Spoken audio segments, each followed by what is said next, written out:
Hello বন্ধুরা, কেমন আছেন সবাই? আশা করি সবাই ভালো আছেন। আমাদের এই গল্পগুলো যদি ভালো লাগে অবশ্যই লাইক করবেন, কমেন্টস করে জানিয়ে দেবেন।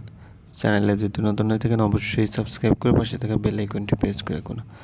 আজকের গল্প অবাধ্য অনুভূতি সমাপ্তি পর্ব, লেখিকা আমিশা নূর। বাবা, আজকে মিটিংটা ভালোভাবে মিটে গেল।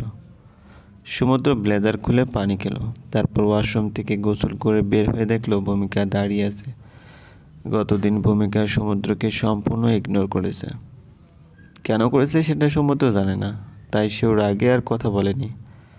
এখন ভূমিকাকে দাঁড়িয়ে থাকতে দেখে সমুদ্র অবাক হলেও কিছু বলল না।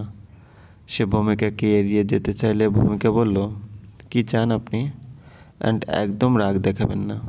ভূমিকার কথায় সমুদ্র রসিকতা করে তার কাছাকাছি এসে বলল, রাগ না দেখে অন্য কিছু দেখাতে পারি। ভূমিকায় সমুদ্রকে দূরে সরিয়ে বলল, কি চান আপনি? সম্পর্ক ছিল সূচনার সাথে ভালোবাসতেন আরেকজনকে, অথচ আমাকে বিয়ে করার ইচ্ছে না থাকলেও আমার সাথে নর্মাল বিহেভ। কি হচ্ছে সব? ভূমিকার কথা শুনে সমুদ্রের মুখের রং পাল্টে গেল। সে কখন অন্য কাউকে ভালোবাসলো? আর ভূমিকা আজ এসব কথা কেন বলছে? সমুদ্র বলল, অন্য কাউকে ভালোবাসি মানে? কি উল্টোপাল্টা বলছো? তোমার সাথে ভালো ব্যবহার করছি দেখে কি ভালো লাগছে না? না, আমার ভালো লাগছে না। নিজের বোনের ভালোবাসার সাথে আমি ভালো থাকতে পারছি না। আমি মোটেও সূচনাকে ভালোবাসিনি। আমি তোমাকে ভালোবাসি and you have to mind it. Next time না জেনে আমার সাথে কথা বলবে না। সমুদ্র রেগে কথাগুলো বলে রুম থেকে বেরিয়ে গেল। এই কথা শুনে ভূমিকা অবাক নয়, অবাকের চেয়ে বেশি অবাক হলো। সমুদ্র তাকে ভালোবাসে, ভূমিকাকে, কিন্তু কখন? সূচনার মোবাইলে চতুর্থবারের মতো সূক্ষ্মের কল এলো। প্রতিবারই হ্যালো হ্যালো বলে সূক্ষ্ম বলে কেটে দিয়েছে। সূচনা প্রথমে নেট প্রবলেম মনে করলেও পরে বুঝলো সূক্ষ্ম এটা ইচ্ছে করে করছে, কারণ সে ডাটা অন করে দিব্যি চ্যাট করতে পারছে। পঞ্চমবারের মতো সূক্ষ্ম কল করতে সূচনা রিসিভ করে বলল, আমি জানি নেট প্রবলেম না, কি বলবেন বলুন। বলছিলাম যে এর পরের বারের কল রিসিভ করো মানে। সূক্ষ্ম আবার কল কেটে দিল। সূচনায় এবারে রেগে মেগে বোম হয়ে আছে। মনে মনে ঠিক করে রাখলো সূক্ষ্ম আবার কল করলে এক গাদা বকা দিয়ে ছাড়বে। সে মোটামুটি গালাগালের প্রস্তুতি নিয়ে রইল। সূক্ষ্ম আবার কল করলো, কিন্তু সূচনা রিসিভ করতেই কেটে গেল। এমনটা টানা 2বার করলো। শেষে সূক্ষ্ম করলো। সূচনা বলল, বান্দর পেতনি, হস্তি, নন্দকোষ, মস্ত বিড়াল, নিজেকে কি মনে করেছিস? গন্ডার তুই নাকি জলহস্তি? ফাজলামো করছিস কেন? তোর বিয়ান লাগে আমি লাথি দেবো এমন জায়গায় যে জীবনেও সম্মান পাওয়ার লাইক থাকবে না। বেয়াদব, তোরে আলু ভাজি করে নান রুটির সাথে খাবো। উফ! এত কিছু বলে সূচনা ফুস করে নিঃশ্বাস ফেলল। ওপাশে সূক্ষ্ম মৃদু হাসল। সে এতক্ষণ ধরে এমন করেছিল সূচনাকে রাগাতে। এটা সূচনার আসল রূপ, চঞ্চলবতী সূচনা। মা, প্রেম আজ বলো চাচ্চুর লর সাথে থাকবে? ও মা, ওদের সাথে থাকবে কেন? প্রেম তখন অশ্রুবিহীন কান্না শুরু করলো। সে জেদ ধরে রেখে আর সমুদ্রের সাথেই ঘুমাবে। তখন ভূমিকা এসে বলল, আমার সাথে ঘুমাবে প্রেম? প্রেম মাথা নেড়ে বলল, ঘুমাবে। তখন ভূমিকা তাকে কোলে করে নিচের রুমে নিয়ে আসলো। সমুদ্র তখন অফিসে কাজ করছিল সোফায় বসে। আজ সারাটা দিন সমুদ্র ভূমিকাকে এড়িয়ে গেছে। ভূমিকা চাইছিল কথা বলতে, কিন্তু সমুদ্র ব্যস্ততা দেখিয়ে ইগনোর করেছে। ভূমিকা প্রেমকে বিছানায় বসিয়ে ওয়াশরুমে গেল। ওয়াশরুম থেকে হাত মুখ ভূমিকা এসে দেখলো প্রেম বিজ্ঞদের মতো সমুদ্রের দিকে চেয়ে আছে। তা দেখে ভূমিকা নরম কণ্ঠে জিজ্ঞেস করলো, চাচ্ছুর দিকে তাকিয়ে কি দেখছো প্রেম? চাচ্ছু? চাচ্ছু না বিতলে লবত? লবত? হ্যাঁ, কথা বলা লাগি লবত। প্রেমের কথা শুনে ভূমিকা হাসতে হাসতে বিছানায় গড়াগড়ি খাচ্ছে। প্রেম বাক্যটা এত কিউট করে বলল না যে না হেসে পারছে না। উচ্চ স্বরে হাসির শব্দ শুনে সমুদ্র ল্যাপটপ থেকে চোখ সরিয়ে ভূমিকার দিকে তাকালো। ভূমিকা দাঁত কেলিয়ে হাসছে। তার কিলকিলিয়ে হাসা দেখে সমুদ্র থমকে গেল। তার হাসি যেন দেওয়া ধাক্কা খেয়ে বারবার ফিরে আসছে। সমুদ্র বেহায়ার মতো হাঁ করে তাকিয়ে আছে ভূমিকার দিকে। হাসতে হাসতে ভূমিকার দৃষ্টি সমুদ্রের দিকে, সে চুপ হয়ে গেল। প্রেমকেও ইশারায় চুপ করতে বলল। দাঁত দেখিয়ে প্রেম ঠোঁটে আঙ্গুল দিল। সমুদ্র দৃষ্টি সরিয়ে আবারও কাজ করতে লাগলো। তখন প্রেম বিছানায় শুয়ে পড়লে ভূমিকা ভাবতে লাগলো সে কোথায় শুবে।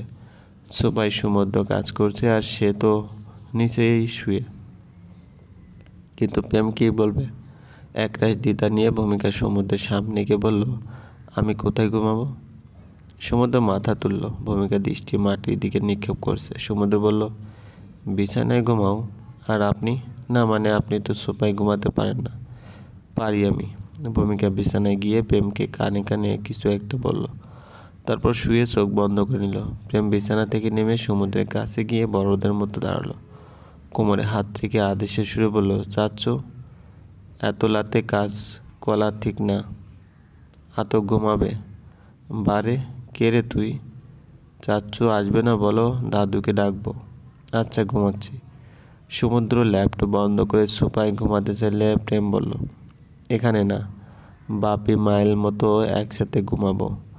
ব্যা, চাচ্চু কথা শোনে না। সমুদ্র বুঝছে না হুট করে প্রেম এত সাহস কোথায় পেল। দীর্ঘ নিঃশ্বাস পেলে সমুদ্র বলল, চলো ঘুমাই। তিনজন এক বিছানায় ঘুমিয়ে পড়ল। প্রেম মাঝখানে আছে, দুপাশে সমুদ্র ভূমিকা।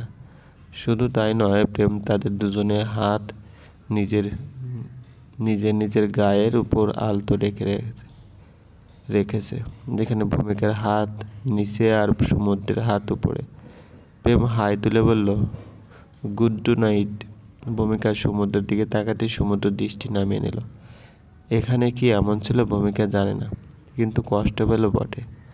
সকালবেলা সমুদ্রে ঘুম ভাঙতে দেখলো ভূমিকাকে জড়িয়ে ধরে ঘুমিয়ে আছে। প্রেমকে কোথাও দেখছে না, হয়তো ঘুম থেকে উঠে রুম থেকে বের হয়ে গেছে। সমুদ্র ভূমিকার দিকে তাকিয়ে দেখলো সে নিষ্পাপ চেহারা নিয়ে ঘুমিয়ে আছে।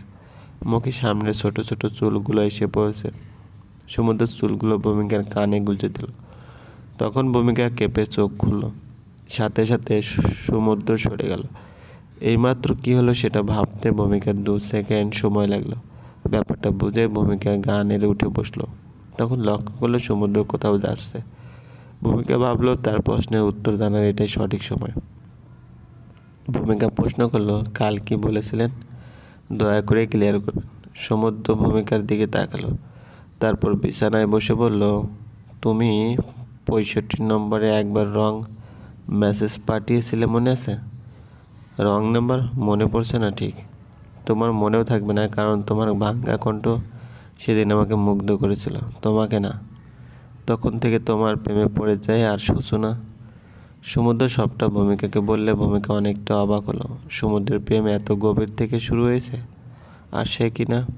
হুট করে ভূমিকার কান্না পেল। সে সমুদ্রকে জড়িয়ে ধরে হু হু করে কেঁদে দিল। কাঁদতে কাঁদতে বলল, 3টা বছর অনিশ্চয়তা অপেক্ষা করেছি তোমার। জানতাম তুমি আসবে না, কিন্তু তাও করেছি। থ্যাংক ইউ সমুদ্র, থ্যাংক ইউ সো মাচ। সমুদ্র ভূমিকার পিঠে হাত বুলিয়ে দিয়ে বলল, কিন্তু তোমাকে আরও অপেক্ষা করতে হবে। সমুদ্রকে ছেড়ে দিয়ে ভূমিকার চোখের জল মুছে বলল, মানে? সূচনার সাথে 3টে বছরে কাটিয়েছি। ওর অভ্যাস হয়ে গেছে, হালকা আর মায়া হয়েছে কিছুটা। তার থেকে সম্পূর্ণভাবে বেরিয়ে আসতে হলে তো একটু সময় দরকার। যত ইচ্ছে সময় নাও, কিন্তু শেষটা আমি হতে চাই। সেদিন ভূমিকা খুব কাঁদছিল, খুব। মা যেমন ওকে নিজের মেয়ের মতো দেখে, তেমন আমিও ওকে বোন ভাবি। তাই ওর চোখের জল সহ্য করতে না পেরে কি হয়েছে জিজ্ঞেস করতে সবটা বলে যে সমুদ্র তোমাকে ভালোবাসে আর ভূমিকা তোমাদের মাঝে তৃতীয় ব্যক্তি। কিন্তু বিষয়টা আমার এলোমেলো লাগে। তখন আমি সব কিছুর খবর নিয়ে তোমাকে সত্যটা জানাই। তখন তোমার উপর রাগ, ভূমিকার ভালো থাকা নিয়ে আমি সিদ্ধান্ত নিই। তোমার উপর রেগেছিলাম কারণ তুমি সমুদ্রকে ভালোবাসতে, আমাকে না। তাই তোমাকে পাওয়ার লোভ আর ভূমিকা সুখে থাকা সব মিলিয়ে আমার তখন মনে হলো সমুদ্রের সাথে ভূমিকার বিয়ে হলে সব হবে। আপনি ভাবলেন কি করে যে আমি আপনাকে বিয়ে করব? সমুদ্রের সাথে বিয়ে না করলে আমাকে পেয়ে যাবেন। আমি আপনাকে ভালোবাসবো। আমি একবারও বলিনি তোমার ভালোবাসা পেতে চাই। তাহলে বিয়ের প্রস্তাব কেন এনেছেন? আমি চাই তুমি আমার ভালোবাসা গ্রহণ করে আমার পাশে, আর কিছু না। তোমার আমাকে ভালোবাসতে হবে না, শুধু আমার ভালোবাসা অনুভব করো তাহলে হবে। সরি, আমি পারছি না, মাফ করবেন। সূচনা সুরসুর করে নিচে নেমে গেল। সমুদ্র তার পেছনে গেল। আজ সমুদ্র তার মাকে নিয়ে সূচনার বিয়ের কথা বলতে এসেছে, আর তাতে আমিষা আলম খুব খুশি। সূক্ষ্মকে তারা অনেক আগে থেকে চেনে, আর ছেলে হিসেবে ভালো, বারণ কে করে। নিচে গিয়ে সূচনা সরাসরি না বলতে আড়ষ্ট হচ্ছে। প্রথমত তার মা খুব খুশি, আর দ্বিতীয়ত সূক্ষ্মের মাও হাজারটা আশা নিয়ে এসেছেন। এভাবে একটা না এদের সবার খুশি সূচনা নষ্ট করতে পারছে না, আর না পারছে হ্যাঁ বলতে, কারণ সূচনা কোনোদিনই সূক্ষ্মকে বিয়ে করবে না। মা, নাও ওষুধ খাও। আমিষা আলম মুখে পানির সাথে ওষুধ গিলে খেয়ে সূচনার উদ্দেশ্যে বলল, তোর সূক্ষ্মকে পছন্দ হয়েছে তো? মা, আমি এখন বিয়ে করতে চাইছি না। আমিও যদি চলে যাই তাহলে তোমার খেয়াল কে রাখবে? ভূমির বিয়ের 1 মাসও হয়নি, এর মধ্যে আমার বিয়ে। মা, তুমি প্লিজ এসব নিয়ে ভাবা বন্ধ করো। প্রত্যেক মা বাবা চায় তার সন্তানকে একজন ভালো জীবনসঙ্গীর হাতে তুলে দিতে। আমি আজ আছি কাল নেই, সূক্ষ্ম ছেলে হিসেবে তো যথেষ্ট ভালো। ওরা তো বলছে এখন শুধু কাবিনটা করে রাখবে, তখন তুই আমার সাথেই থাকবি। মা, আমি বিয়ে করব না। বিয়ে করব না বললে হয় না, সবার বিয়ে করতে হয়। আর তোর কি সূক্ষ্মকে পছন্দ হয়নি? পছন্দ কেন হবে না? আচ্ছা, আমি ভেবে দেখব। আমিষা আলম তার মেয়ের মাথায় হাত বুলিয়ে দিলেন। তিনি মনে মনে চাইছেন সূচনার উত্তর যেন হ্যাঁ হয়। সূচনা নিজের রুমে এসে ভূমিকাকে কল করার জন্য ফোন হাতে নিল। তখন দেখলো সমুদ্রের নাম্বার থেকে একটা কল এসেছিল। এতদিন পরে সমুদ্রের নাম্বার থেকে কল দেখে সূচনা কল ব্যাক করলো। দুবার রিং হতে ওপাশ থেকে কল রিসিভ হলো। হ্যালো সূচনা, কেমন আছো? ভালো। শুনলাম তোমাকে নাকি আজ দেখতে এলো। সূচনা থমকে গেল। তাহলে এর জন্য কল করা হয়েছে? সূচনা নিজেকে সামলে নিয়ে বলল, কিন্তু এখন আমি বিয়ে করব না। সূচনা, আমি তোমার কাছে শুধুমাত্র মরীচিকা ছিলাম। তাহলে মরীচিকার পিছনে দৌড়ে আসল জিনিসকে কেন ফেলে দিচ্ছ? সূক্ষ্ম তোমাকে অনেক অনেক আগে থেকে ভালোবাসে, কিন্তু আমি ভালোবাসি না। সূক্ষ্ম বলেছে শুধু তার পাশে থাকতে, ভালো তো বাসতে বলেনি। দেখো সূচনা, একদিন না একদিন তোমাকে বিয়ে করতে হবে। তখন কি সূক্ষ্মের মতো কেউ তোমাকে ভালোবাসবে, নাকি তোমার সব পাগলামো মানবে? সে তোমার ভালো কতটুকু চাইবে? কেউ কি সূক্ষ্মের মতো বলবে যে তুমি শুধু আমার পাশে থেকো?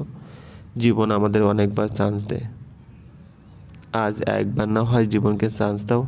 বর্তমান পরিস্থিতি না ভেবে ভবিষ্যৎ নিয়ে ভাবো, দেখবে 2 এ 2 4 হয়ে গেছে। রাখছি। সমুদ্র কল কেটে দিল। জীবনটা সূচনার, তাই সিদ্ধান্তটাও শুধু তার। সূচনা ভাবতে পারছে না এখন তার কি করা উচিত। সে ভূমিকাকে কল দিল। 2-3 বার রিং হতে রিসিভ হলো। সূচনা বলল, ভূমি, আমি কি করব?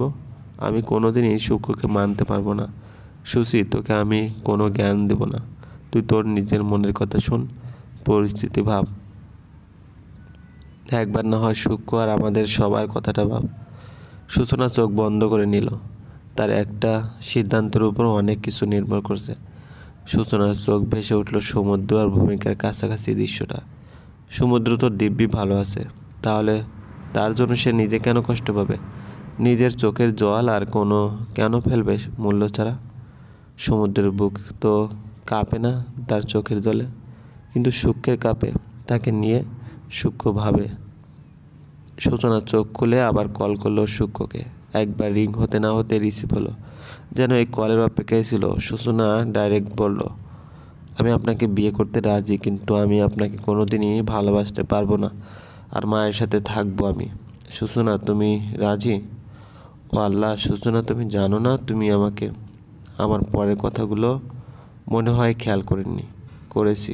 এমন অনেকে আছে যারা তাদের প্রথম ভালোবাসাকে বলতে পারে না। তুমি তাদের মধ্যে একজন। আমি তোমাকে ভালোবাসলেই যথেষ্ট, তোমার বাঁচতে হবে না। আর আন্টি আমাদের সাথে থাকবে, কারণ আমার মাও একা। 4 জনের ছোট্ট পরিবার না হয় আমাদের পরিবার হবে। 6 মাস পর ভূমিকা 2 মাসের প্রেগনেন্ট। সূচনার সাথে সূক্ষ্মর কাবিন হয়েছে। আরও 1 বছর পর তাদের বিয়েটা বড় করে হবে। আজ অফিস থেকে ফেরার পথে ভূমিকা নিজের বাসায় ঢুকেছে। সাথে সূক্ষ্ম আর সমুদ্র আছে। ছাদ থেকে ওদের 3 জনকে নিজের বাড়ি ঢুকতে দেখে সূচনার ঠোঁটের হাসি রেখা ফুটে উঠল, বিশেষ করে সূক্ষ্মকে দেখে। এতদিন সে বহুবার চেষ্টা করেছে সূক্ষ্মকে ভালোবাসতে, কিন্তু কোথাও যেন বাধা পেয়েছে। বারবার তার চোখের সামনে সমুদ্রের চেহারা ভেসে উঠেছে, কিন্তু সে সূক্ষ্মের ভালোবাসা দেখে মুগ্ধ। মানুষটা তার সব দিক থেকে খেয়াল রাখে, সব সময় চেষ্টা করে কিভাবে তাকে ভালো রাখা যায়। আর আশ্চর্য হলো, সূক্ষ্ম তাকে এখনও শুয়ে পর্যন্ত দেখেনি, অথচ বিনিময়ে সূচনা কিছু দিতে পারেনি। কিন্তু সূক্ষ্মকে ছাড়া সে অচল। এর নাম মনে হয় মায়া। এসব ভাবতে ভাবতে সূচনা ছাদ থেকে নামতে গিয়ে দেখলো সূক্ষ্ম ছাদে আছে। তাকে দেখতে পেয়ে সূচনা আর নিচে গেল না। সূক্ষ্ম তার কাছাকাছি এসে বলল, সবসময় ছাদে থাকো কেন? ভূত পেতনি ভর করেছে নাকি? ওপাশ সরি, তুমি তো নিজেই একটা ভূত। সূক্ষ্মের কথা শুনে সূচনা বেশ রেগে গেল। সে হাত উঠিয়ে সূক্ষ্মকে মারতে লাগলো। ভূমিকা, তোকে না বলেছি অফিসে না যেতে এই অবস্থায়? আপনার মেয়ে কি আর আমার কথা শোনে মা? হাজারবার বলেছি যাতে অফিস না করে, কিন্তু উনি আমার কথায় কানই দেন না। ভূমিকা তার মাকে জড়িয়ে ধরে বলল, মা আমি ঠিকই আছি, আগামী মাস থেকে আর যাব না। সুচি কোথায়? ছাদে ছিল। ওরা তিনজন কথা বলতে বলতে সূচনা আর সূক্ষ্ম এসে পড়ে।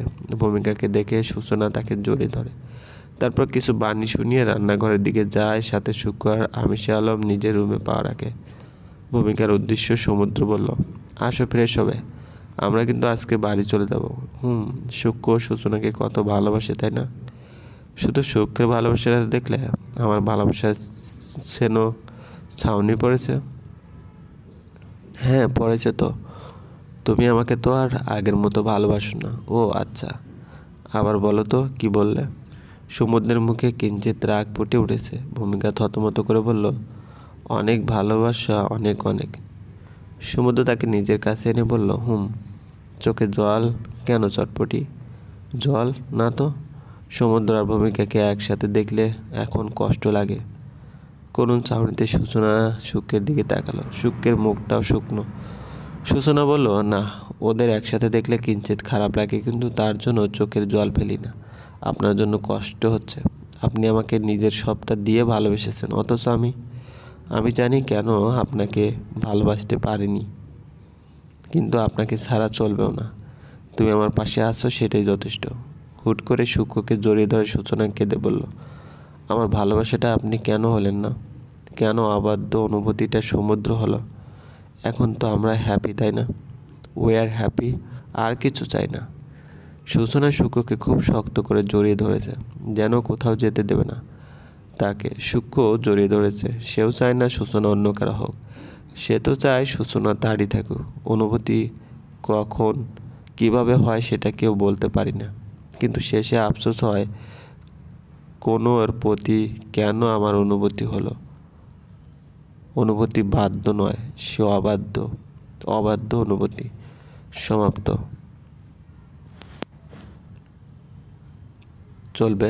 এই গল্পটি ভালো লাগলে অবশ্যই লাইক করবেন, কমেন্টস করে জানিয়ে দেবেন। চ্যানেলে যদি নতুন হয়ে থাকেন অবশ্যই সাবস্ক্রাইব করে পাশে থাকা বেল আইকনটি প্রেস করে রাখুন। ধন্যবাদ, ভালো থাকবেন।